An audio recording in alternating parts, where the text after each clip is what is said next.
Apocalipse 3, de 7 a 13. Carta à igreja em Filadélfia.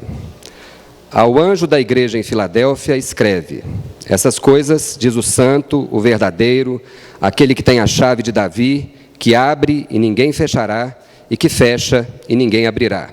Conheço as tuas obras. Eis que tenho posto diante de ti uma porta aberta, a qual ninguém pode fechar.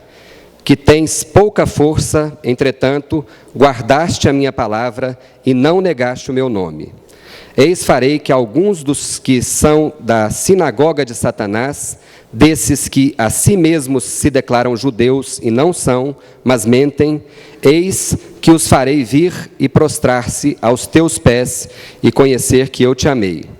Porque guardaste a palavra da minha perseverança, também eu te guardarei da hora da provação que há de vir sobre o mundo inteiro, para experimentar os que habitam sobre a terra. Venho sem demora, conserva o que tens, para que ninguém tome a tua coroa. Ao vencedor, falo-ei coluna no santuário do meu Deus, e daí jamais sairá. Gravarei também sobre ele o nome do meu Deus, o nome da cidade do meu Deus, a nova Jerusalém, que desce do céu, vinda da parte do meu Deus, e o meu novo nome. Quem tem ouvidos, ouça o que o Espírito diz às igrejas. Todas as cartas das igrejas que nós temos lido até aqui, essa é a sexta, descrevem características de igrejas locais. E o que me surpreende é que a visão aqui agora não é aquilo que a igreja acha de si mesma, mas aquilo que Jesus Cristo acha sobre a igreja. E, obviamente, eu não posso fazer escolhas em relação àquilo que eu gostaria que a igreja da qual eu faço parte fosse. Porque eu já tenho aprendido o seguinte, que a igreja que a gente tem não é a igreja que a gente gostaria de ter. É a igreja que parece com a gente. Isso é complicado para o meu coração, porque eu tenho descoberto que muitos dos meus erros, dos meus equívocos, se manifestam na comunidade e eu não sei como resolvê-los. Ontem, a Igreja Presbiteriana de Vila Formosa me convidou para falar no encontro de casais sobre comunicação. Achei maravilhoso o tema, porque eu já aprendi que eu sou um expert em comunicação na minha casa. Eu já aprendi que se há uma coisa na qual eu não me equivoco, é em comunicação. Então eu sentei com o pessoal da igreja e disse: gente, eu sou um expert em comunicação com a minha esposa, então eu vou falar aqui agora de um assunto que eu sou expert. Eu contei a história que eu vivenciei com a minha esposa algum tempo atrás. Cheguei em casa, ela estava muito amargurada comigo, e eu tentando identificar o que estava acontecendo de errado, e ela disse: nosso casamento é uma porcaria. Eu olhei para ela e disse: mas o que tem tanto errado no nosso casamento? Nosso casamento é uma porcaria, tudo uma porcaria. Eu falei: ok, a nossa sexualidade está ruim? Não, não está. Nossos filhos estão vivendo desagregados e longe do Senhor? Não, não estão. As nossas finanças estão complicadas? Não, não estão. E eu comecei a fazer uma série de perguntas, aquela pergunta para convencer minha mulher de quão bom a gente era, e lá no final ela me disse, matando, ela disse assim: mas a nossa comunicação está uma porcaria. Eu falei: então, a partir de hoje nós vamos começar a dizer que a nossa comunicação está uma porcaria. E ela disse: pois bem, porcaria é essa comunicação nossa, e quando a gente fala na comunicação, a gente fala em tudo em casa. Então, meus queridos irmãos, quando me chamaram para falar sobre comunicação no casamento, eu falei: eu tenho uma autoridade imensa, porque minha esposa acha o melhor comunicador do mundo. Obviamente eu disse isso brincando. Pelo contrário, se é uma área de fraqueza no meu casamento, é exatamente a capacidade de comunicar para minha mulher o que eu gostaria de comunicar. Eu sei que muitos de vocês experimentam coisas similares. Então, quando eu penso nas igrejas aqui de Apocalipse, eu fico tentando pensar que a minha igreja não é parecida com a igreja de Laodiceia. Quando olho para aqui, eu fico tentando imaginar que a minha igreja não é como de Sardes. E eu fico olhando para a igreja de Filadélfia e digo: é assim que eu gostaria que a nossa igreja fosse. Porque há uma descrição nesse texto aqui, meus queridos irmãos, que é surpreendente. Jesus olha para a igreja dele, porque essa igreja é de Jesus, e ele fala: essas coisas diz o santo, o verdadeiro, aquele que tem a chave de Davi, que abre e ninguém fecha, e que fecha e ninguém abre ou abrirá. Conheço as tuas obras, eu tenho posto diante de ti uma porta aberta que ninguém pode fechar. Eu fico tentando imaginar uma igreja que tenha portas abertas. E eu gostaria que a igreja da qual eu sou pastor, e o meu coração, como parte dessa igreja, fosse o coração que Jesus olhasse para mim ir para a minha igreja e dissesse: essa igreja eu conheço, como Ele conhece todas as igrejas, e essa igreja tem portas abertas. Sabe por quê? Porque quando a gente vai olhar o próprio livro de Apocalipse, no capítulo 20, quando fala da Nova Jerusalém que desce do céu, uma figura da cidade santa, uma das características que me impressiona no livro de Apocalipse, capítulo 20, é o fato que Jesus Cristo vai descrevendo que esta cidade, idealizada pelo próprio Deus, é uma cidade que tem portas para todos os lados. Tem 3 portas para o sul, 3 portas para o norte, 3 portas para o oeste. A Nova Jerusalém é de portas abertas. Mas quando eu olho a igreja de Cristo, historicamente falando, essa não é a característica da igreja de Cristo, infelizmente. O que a gente tem percebido na história é que a história da igreja é uma história que reflete igrejas ensimismadas, autossatisfeitas, narcisistas, introjetadas e voltadas para si mesmas, e com muito prazer e se achando o máximo. E aí, quando o diagnóstico de Cristo vem, como veio na carta de Laodiceia, a próxima carta que a gente vai estudar, ele diz: não é bem assim que eu estou vendo vocês. E aí Jesus começa a descrever coisas que eu não gosto que descrevo na minha igreja, ou daquela igreja que eu sou pastor, e da qual eu faço parte. Mas Jesus conhece a nossa igreja, Ele conhece a gente enquanto pessoa. Historicamente, meus queridos irmãos, a igreja tem muita dificuldade de ser uma igreja de portas abertas. E Jesus está falando que a igreja de Filadélfia tinha diante de si uma porta aberta que ninguém podia fechar. E ele diz: essa igreja é a igreja que tem pouca força, mas é uma igreja que guardou a palavra e não negou o nome, e por isso as portas foram abertas para ele. E Jesus se identifica como aquele que tem a chave de Davi, que abre e ninguém fechará, e que fecha e ninguém abrirá. É assim que eu gostaria de pensar a igreja presbiteriana de Anápolis. É assim que eu gostaria de pensar a igreja da qual eu sou pastor. É assim que eu gostaria de pensar a igreja da qual vocês são membros. Uma igreja que tem portas abertas. O meu professor de religiões comparadas e missões no seminário, ele dizia que nós deveríamos, na verdade, estudar nos seminários, dividindo esse tema da seguinte forma: religião com tracinho parada e o tracinho missões, porque a história da igreja na verdade reflete a omissão e a parada da igreja em relação às oportunidades que Deus tem dado para ela. No próprio livro de Atos a gente já começa a perceber isso. Jesus dá uma ordem bem clara aos seus discípulos em Atos capítulo 1 versículo 8: vocês vão receber poder ao descer sobre vocês o meu Espírito Santo, e vocês serão minhas testemunhas tanto em Judeia, Samaria, Jerusalém, Judeia, Samaria, até os confins da terra. Aí a igreja começa a passar por um avivamento, muitas pessoas se convertendo, numa vez só batizaram 3.000 pessoas.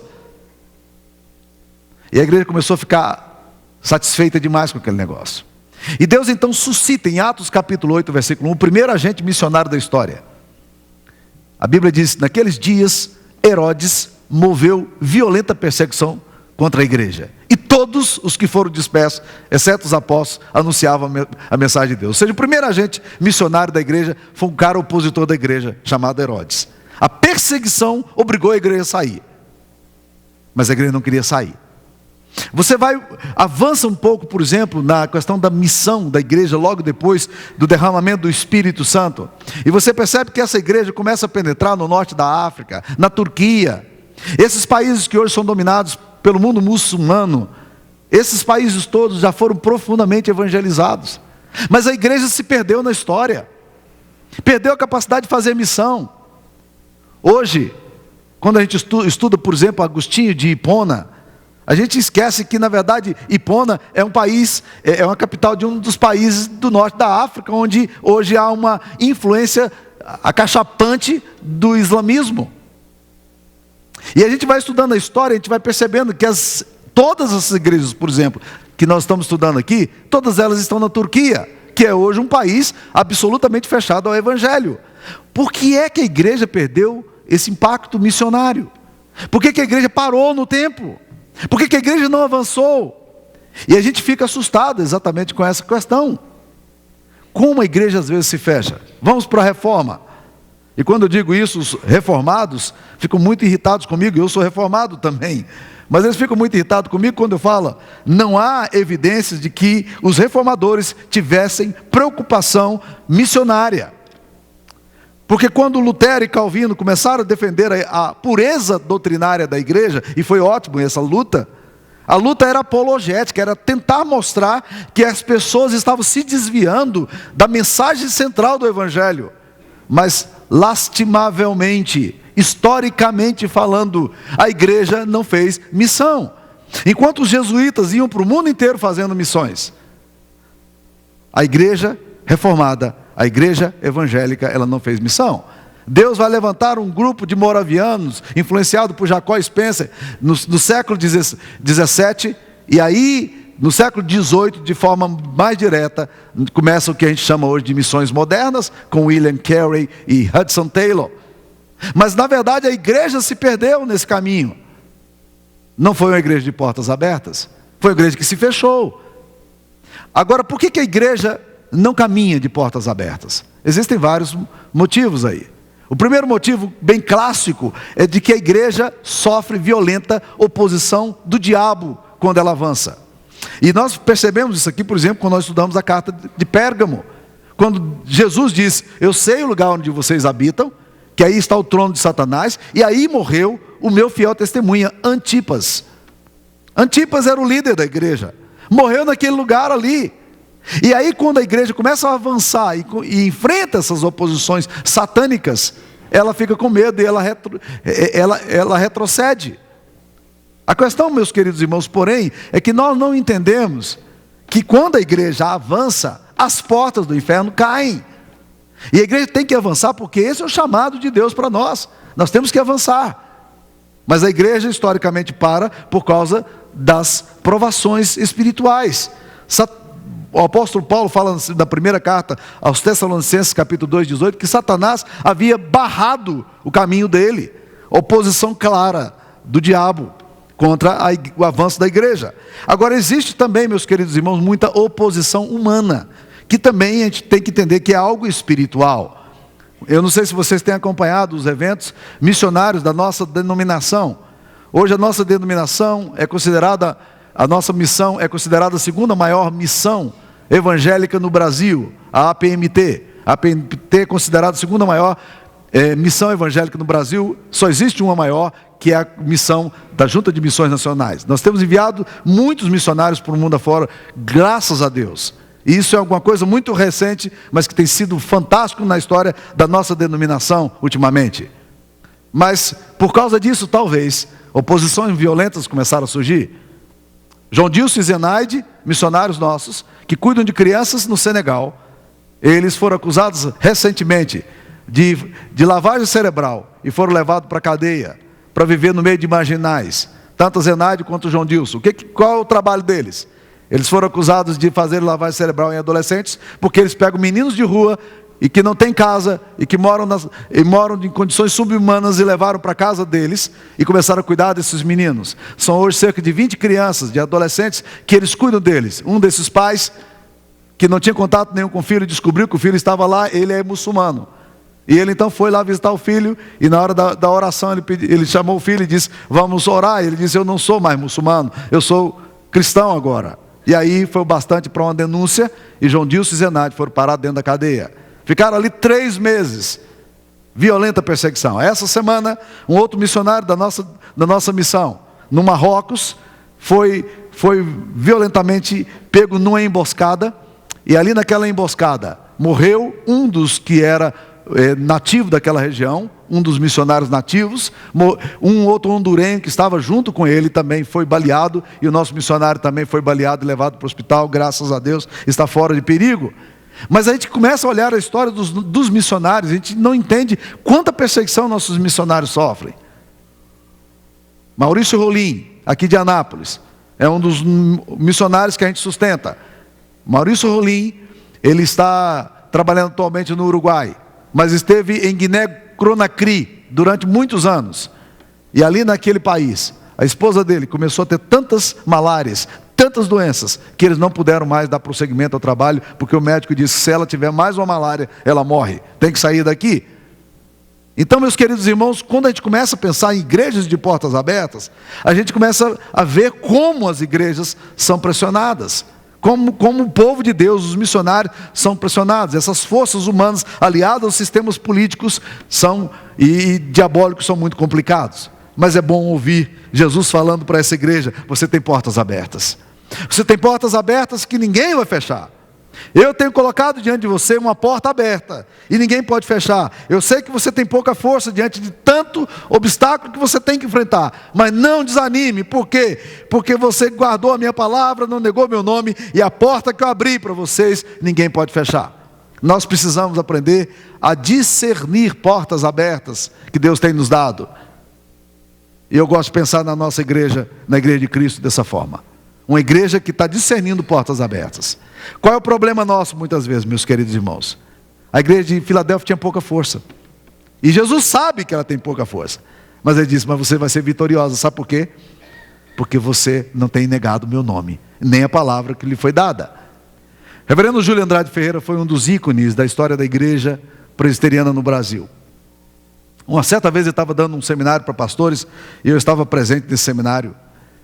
E ele falou uma coisa que me fez pensar anos a fio.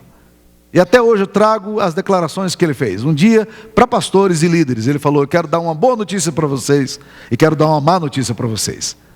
A boa notícia que eu tenho para dar para vocês é que o diabo não pode destruir vocês. Essa é uma boa notícia, não é? Eu fiquei muito feliz em saber disso, embora eu já soubesse.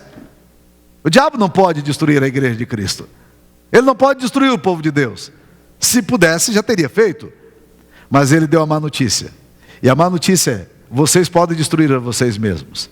Se há uma coisa que destrói a minha vida espiritual, é a minha infidelidade. Se há uma coisa que destrói a vida espiritual da igreja, é a infidelidade dela.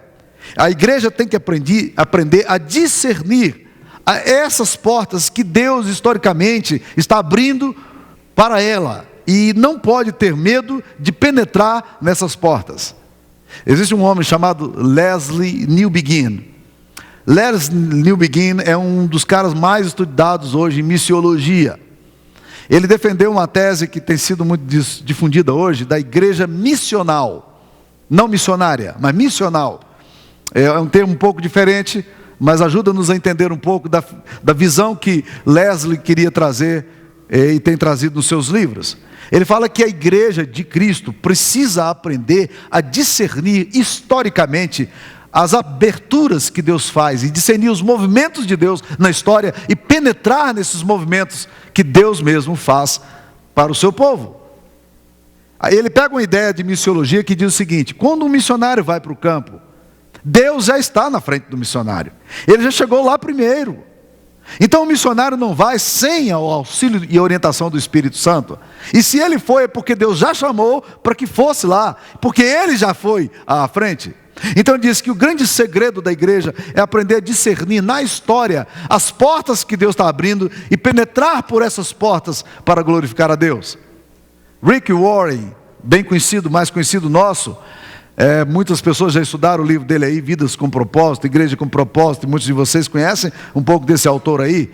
Ele traduziu essa linguagem do Lesslie Newbigin dizendo o seguinte: que nós precisamos aprender a surfar nas ondas de Deus. Que ele disse o seguinte: nós não fomos chamados para fazer ondas. Quem faz onda é o Senhor. Mas nós somos chamados para aprender a surfar nas ondas que Deus está fazendo. E a igreja tem que aprender a discernir como poder trabalhar nesses movimentos históricos que Deus vai fazendo. Muitas vezes, meus queridos irmãos, portas são fechadas. Muitas vezes países se fecham. Muitas vezes tudo parece truncado e de repente Deus começa a abrir portas maravilhosas para que o evangelho penetre. A Bíblia nos diz que quando Paulo quis ir para a Ásia, o Espírito Santo proibiu, Atos capítulo 16. Mas logo depois da Segunda Guerra Mundial, quando o Japão estava absolutamente devastado, os próprios japoneses começaram a pedir: mandem-nos missionários, nós precisamos de missionários aqui. Deus começa a fazer muitas vezes aberturas de portas, e nós precisamos aprender a discernir essas portas e penetrar por ela, sem termos medo de que se Deus está nos chamando, nós podemos avançar. Foi Lutero quem escreveu o belíssimo hino que nós ainda hoje cantamos, chamado Castelo Forte. Ele fala o seguinte: se nos quisessem devorar, demônios não contados, não poderiam nos devorar, nem ver-nos assustados. O príncipe da paz, com seu plano maravilhoso, ele vai nos dar vitória. Era exatamente isso que nós precisamos fazer. Agora, o que faz a igreja entrar por essas portas? A primeira coisa que me vem à atenção é que nós precisamos ter a consciência de que Deus nos chamou para entrarmos por essas portas. Quais são as portas que Deus está abrindo para a sua vida, meu irmão? Quais são as portas que Deus tem aberto para a sua família, para essa igreja local, para os ministérios que a gente tem? Vamos avançar por essas portas. Há muitas portas abertas. O problema nosso hoje não é falta de oportunidade de trabalho. O problema nosso é a gente aprender a discernir onde é que Deus quer que eu gaste o meu tempo e a minha energia. Há muitos ministérios na igreja e fora da igreja. Há muitas portas abertas, e eu fiquei muito feliz quando os diáconos da igreja, olhando essa escola, uma escola pública, uma escola que a gente sustenta, e que é formado por homens de visão missionária aqui dessa igreja e mulheres. Esses diáconos disseram, esse projeto é nosso, nós precisamos avançar juntos nisso aqui. Então, algum tempo atrás, uma irmã me trouxe uma proposta de fazer uma creche na igreja. Eu falei, nós estamos com vários projetos na igreja. Você não gostaria de somar nos projetos já existentes? A questão não é abrir mais um projeto. A questão é saber por onde é que Deus quer que a gente avance e olhar as portas que já temos e penetrar. Porque quando Deus abre a porta, ninguém pode fechar. E Ele tem a chave de Davi, diz a palavra de Deus aqui. Que abre e ninguém fechará, e que fecha e ninguém abrirá. A segunda coisa que a gente tem que fazer é aprender a identificar as oportunidades. Há muitas oportunidades na sua vida. Oportunidades de ministério. Aprenda a identificar isso aí. Uma coisa que eu falo normalmente para as pessoas que se sentem chamadas para um determinado ministério na igreja, eu sempre pergunto o seguinte: onde é que você se sente chamado? Onde é que o seu coração pulsa? Para onde você gostaria de ir? Eventualmente as pessoas dizem, eu gostaria de fazer isso, mas não tenho preparo para isso. Eu falei, preparo é o de menos. Há muitas oportunidades de a gente se preparar. Há muitos meios de se preparar. Há leituras que a gente pode fazer. Há seminários que a gente pode participar. Mas a questão é saber, onde é que você está se sentindo o chamado de Deus? Qual é a porta que você vê aberta e que você diz, Deus está me chamando para isso? Há uma frase que eu uso muito na igreja. A minha liderança já conhece. Quando alguém me traz uma proposta de fazer qualquer ministério novo na igreja, eu digo, quem tem a visão, tem o dom. Está fraco. Quem tem a visão, tem o dom. Quem vê a oportunidade, deve entrar nessa oportunidade. É assim que a Bíblia nos mostra. Então, se você viu uma oportunidade de ministério, entre por esse ministério. Se você está se sentindo chamado para uma área da vida da sua comunidade, entra nisso aí. A terceira coisa que nós precisamos aprender é disponibilizar recursos. Eu tenho aprendido o seguinte, há um ditado que diz que money follows vision, que dinheiro segue visão. Eu tenho aprendido que esse ditado é muito errado, porque eu tenho um monte de visão na minha cabeça e o dinheiro não está seguindo para fazer tudo que eu preciso. Estou só brincando. Mas o fato é que sempre vem. Quando nós temos uma proposta, e essa proposta sai do coração de Deus, a questão que a gente tem que perguntar não é se nós temos recursos ou não. A questão que a gente tem que perguntar é se Deus quer que a gente faça isso ou não. Se Deus estiver neste business, é um termo complicado esse aqui que eu estou usando, mas se Deus estiver nesse negócio, meu querido irmão, pode ir. Deus vai multiplicar os recursos, Deus vai mandar recursos de onde você não imagina. Mas o fato é que as coisas acontecem quando a igreja caminha sobre essa autoridade. Então eu gosto de pensar na igreja de Filadélfia dessa forma. Eu gostaria de pensar que a nossa igreja, Jesus olhando para ela e dizendo, eu sei as suas obras, eu tenho posto diante de vocês portas abertas, e ninguém pode fechar essas portas, e vocês estão entrando por ela. Com todos os limites que vocês têm, com todas as dificuldades que vocês têm, vocês não têm me negado o nome e nem minha palavra. Podem ir, porque eu abri porta para vocês. É por esse caminho que eu quero que vocês vão. E é interessante porque a igreja tinha oposição.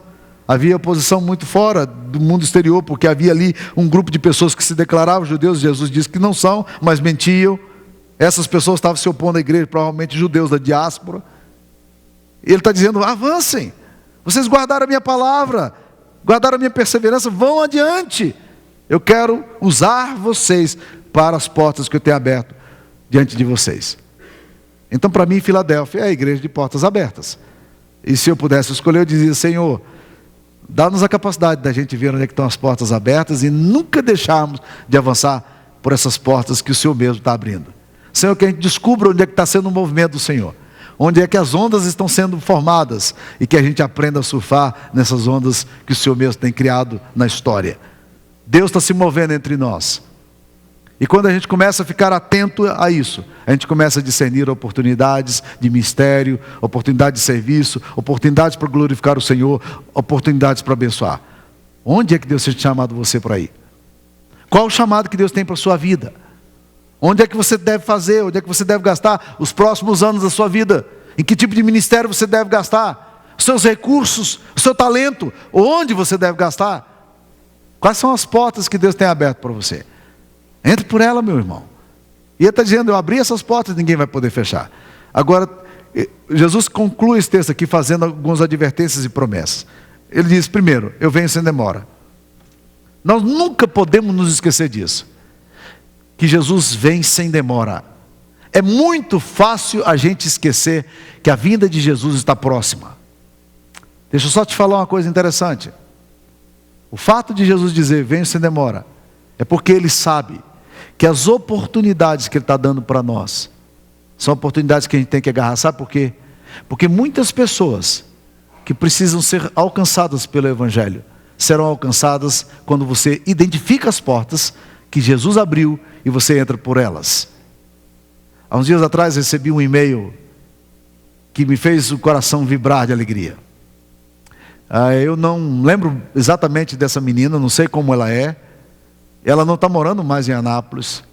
E ela me disse o seguinte, pastor Samuel, talvez o senhor não se lembre de mim. Ela tentou identificar-se a si mesma, mas eu também não me lembro dela. Mas ela disse o seguinte, a minha tia me convidou para ir à igreja. E eu nunca gostei de igreja. Mas como eu devia muito favor a essa tia era muito cuidadosa comigo, eu comecei a frequentar a igreja, porque ela ia e me chamava, e eu fiquei sem graça de dizer não. E eu comecei a ouvir a palavra de Deus. E a palavra de Deus começou a penetrar no meu coração. Eu só estou te dizendo, pastor, que aquilo que o senhor falou nos domingos à noite, transformaram a minha história, porque Jesus usou isso para transformar a minha vida. Hoje eu sirvo a Jesus. Estou morando em outro lugar, mas sou crente. Eu amo o Senhor, estou seguindo a Jesus como discípulo de Cristo. Portas abertas, meus queridos irmãos, que Deus abre. Provavelmente a tia dessa menina, que é membro da nossa igreja, que a convidou, nunca poderia imaginar que aquele convite poderia transformar a história da sua própria sobrinha e trazer salvação para ela. Veio sem demora. É bom a gente lembrar que as pessoas são mortais e passam, elas morrem, e elas precisam conhecer Jesus agora. Esse é o tempo que elas precisam conhecer Jesus. Segunda advertência que Jesus Cristo faz aqui no versículo 11 é: conserva o que tens para que ninguém tome a tua coroa. Guarda o que você tem, meu querido irmão. Nós muitas vezes andamos muito desavisados, descuidados. É bom lembrar que aquele que perseverar até o fim, esse será salvo. Guarda o que tens. Não descuide desse bem precioso, desse tesouro que você tem na sua vida, que é a salvação, o plano eterno de Deus para você, a obra de Cristo na cruz, o ministério que Deus tem dado, o amor que Ele tem por você. Nunca se descuide do fato de que Ele fez promessas eternas para você. Guarda o que você tem. É muito fácil a gente desistir, é muito fácil a gente desencorajar, é fácil a gente perder o caminho, o arranque da gente. Toma cuidado. Há muita gente descuidada aí, muitos que corriam bem, agora eles estão longe, como diz o antigo hino. Então guarda o que você tem. E por último, ele faz a promessa, ele dá algumas promessas para essa igreja. Faloei coluna no santuário do meu Deus, e daí jamais sairá. A cidade de Filadélfia fica num epicentro onde existe muito terremoto. Quase todas as antigas ruínas daquela região de Laodiceia, da Turquia ali, acabaram na história por causa dos fortíssimos terremotos que batem aqui naquele lugar. Ser coluna naquela região não significa absolutamente nada. Mas é interessante que Jesus diga a essa igreja: eu vou fazer de você uma coluna no santuário do meu Deus. E ele faz questão de dizer, e isso jamais vai vacilar. Essa coluna que eu estou fazendo com você, ela jamais vai cair. dali jamais sairá. Você pode estar certo de que essa coluna não vai ruir por causa dos terremotos que virão. A segunda promessa que ele fala, ele diz: eu gravarei também sobre essa pessoa o nome do meu Deus, o nome da cidade do meu Deus, a nova Jerusalém que desce do céu, vinda da parte do meu Deus, e o meu novo nome. Promessa de gravar 3 coisas na nossa vida. A primeira delas, o nome de Deus, que revela a quem nós pertencemos. Segunda coisa, a nova Jerusalém, a cidade a qual você pertence e para a qual Deus te chama. Terceiro, o nome de Jesus, quem está por detrás de toda essa realidade que faz todas essas promessas. E o texto conclui dizendo exatamente: quem tem ouvidos para ouvir, ouça o que o Espírito diz à igreja. Essa é a palavra de Deus para nós nessa noite. Essa é a palavra de Deus para nós. Você pode não ouvir o que Deus está falando, mas é isso que Deus quer falar. Vamos orar?